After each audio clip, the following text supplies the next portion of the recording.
Students ఇప్పుడు ఇక్కడ ఒక ఎక్స్ప్రెషన్ ఇచ్చారు. ఏమని ఇచ్చారంటే L equal to A plus BX by CT అని ఇచ్చారు. ఇచ్చి ఇక్కడ A by C dimensional formula ఏంటి అని అడిగారు. ఎక్స్ అంటే లెంగ్త్, టీ అంటే టైమ్, ఎల్ అంటే యాంగులర్ మొమెంటం అని ఇచ్చారు. మనం ఏ బై సికి డైమెన్షనల్ ఫార్ములా కనుక్కోవాలి. అసలు కన్వీనియంట్గా లేదు కదా. అయితే మనం ఏం చేయొచ్చు అంటే L is equal to A by CT plus BX by CT అని రాయొచ్చు కదా.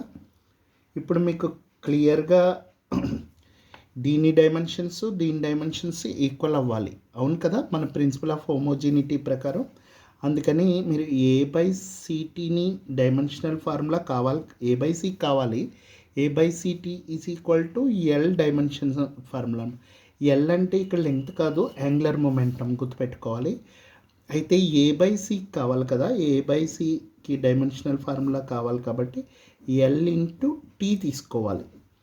ఎల్ అంటే యాంగులర్ మొమెంటం అంటే మీకు ఆల్రెడీ చెప్పాను, ఐ ఒమేగా అని ఒక ఫార్ములా చెప్పాను. ఎల్కి ఒక formula L is equal to I omega అని ఫార్ములా ఇచ్చాను. ఐ అంటే మొమెంట్ ఆఫ్ ఇనర్షియా, దీని ఫార్ములా ఎంఆర్ స్క్వేర్. ఇక్కడ డైమెన్షనల్ ఫార్ములా ఎంఎల్ స్క్వేర్ అని వస్తుంది. రేడియస్ అనేది సమ్ లెంగ్త్ కాబట్టి ఎంఎల్ స్క్వేర్ అని వస్తుంది. ఒమేగాకి డైమెన్షనల్ ఫార్ములా మీకు మొన్న చెప్పాను. డైమెన్షనల్ ఫార్ములా ఆఫ్ ఒమేగా ఎంత అంటే T⁻⁻1. సో ఇది ఎల్ యొక్క అంటే యాంగులర్ మొమెంటం యొక్క dimensional formula ML square T⁻⁻1. ఆ తర్వాత ఇంకా టైం ఒకటి ఉంది కదా, ఇంటూ టైం టీ. అప్పుడు ఫైనల్గా మీకు answer ML square T⁻⁻1 T⁻1 cancel అయిపోతుంది. అప్పుడు T⁻0 అని వస్తుంది. అంటే T⁻0 రాయకపోయినా పర్వాలేదు. ఎంఎల్ స్క్వేర్ అనేది ఇక్కడ ఏ బై సి యొక్క డైమెన్షనల్ ఫార్ములా అనమాట.